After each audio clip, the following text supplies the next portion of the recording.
Poštovani poduzetnici i obrtnici i korisnici društvenih mreža, hvala vam na velikom interesu i na puno postavljenih pitanja.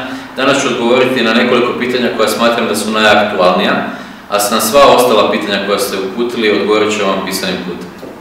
Poduzetnički impuls za 2014. godinu biti će veći nego ikada. Skoro milijardu kuna utrošit ćemo za poticaje za male, srednje poduzetnike i obrtnike, kroz 4 osnovna stupa. Prvi stup, direktni poticaji obrtnicima, malim i srednjim poduzetnicima u iznosu 292 milijuna kuna. Drugi stup, razvoj poduzetničke infrastrukture kroz poticaj poduzetničkim zonama, inkubatorima, razvojnim agencijama u iznosu 74 milijuna kuna.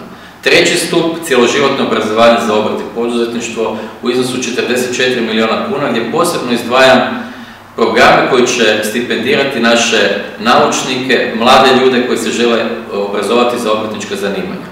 I četvrti, najznačajniji stup koji će olakšati izvore financiranja našim poduzetnicima i obrtnicima u iznosu 523 milijuna kuna kroz programe fondova gospodarske suradnje, subvencioniranja kamata i programe poput mikrokreditiranja. Ono što mogu reći, ovo su najveća sredstva koja je Republika Hrvatska ikad omogućila na raspolaganje poduzetnicima i obrtnicima i ono što veseli, veliki dio sredstava dolazi iz Europske unije i tako će se nastaviti i u narednom razdoblju. U financijskom planu za 2014-2020 skoro milijardu eura na raspolaganje će dobiti za poticaje naši poduzetnici i obrtnici iz sredstava Europske unije. Svi obrtnici u Republici Hrvatskoj dobro znaju da sam se zalagao za odgodu primjene Zakona o PDV-u na 1.1.2015. godine što se tiče naplate PDV-a po izdanoj ili po naplaćenoj fakturi.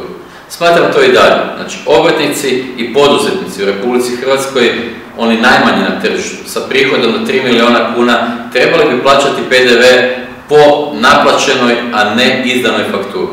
Jer na taj način pomažemo ljudima u njihovoj likvidnosti, a ne pomažemo onima koji ne plaćaju na tržištu, koji nisu platili svoje fakture i na taj način ne financiraju oni najmanji, one veće na način da plaćaju PDV umjesto njih.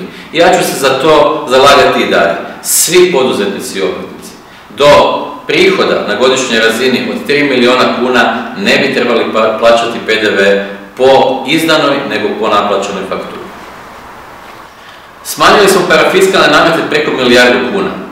Sada ide novi dodatak, znači preko 700 milijuna kuna će samo smanjenje parafiskalnih nameta biti u 2014. godini. Znači preko milijardu kuna rasterećenje za poduzetnike i obrtnike u dijelu šumskog doprinosa, u dijelu vodnog doprinosa, u dijelu smanjenja doprinosa za obrtničke komore, spomeničke rente. Nastavit ćemo tako i dalje. Što manje troškovi naših poduzetnika i obrtnika, znači što veću efikasnost, što veću konkurentnost našeg gospodarstva i ova vlada nema alternative.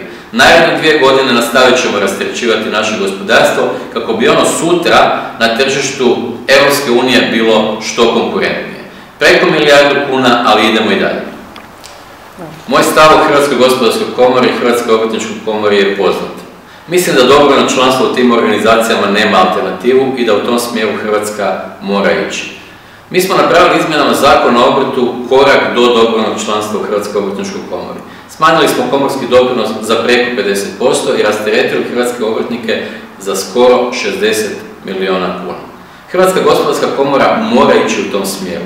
Mora postati organizacija koja će biti stvarno prepoznata od poduzetnika kao ona od koje oni mogu imati koristi, gdje će poduzetnici htjeti koristiti usluge Hrvatske gospodarske komore. Ona treba doživjeti temeljno restrukturiranje u što skorijem roku i mora konačno se odmaknuti od afera koje su je pratile u proteklom razdoblju. Vlada Republike Hrvatske je omogućila poduzetnicima početnicima jednostavnije i jeftinije pokretanje poduzetničkog pothvata u Republici Hrvatskoj. Izmjenom Zakona o trgovačkim društvima omogućili smo institut jednostavnog trgovačkog društva, gdje je uz temeljni kapital samo 10 kuna uz minimalne troškove i u svega nekoliko dana možete osnovati svoje poduzeće i pokrenuti svoj poduzetnički pothvat. Sa druge strane imamo kvalitetne izvore financiranja preko Hrvatske banke za obnovu i razvoj, ali i preko Hrvatske agencije za malo gospodarstvo, gdje kroz njihov projekt mikrokreditiranja možete dobiti najjeftiniji kredit na tržištu u u Republici Hrvatskoj. Do 70.000 kuna uz 1% poen kamatne stope.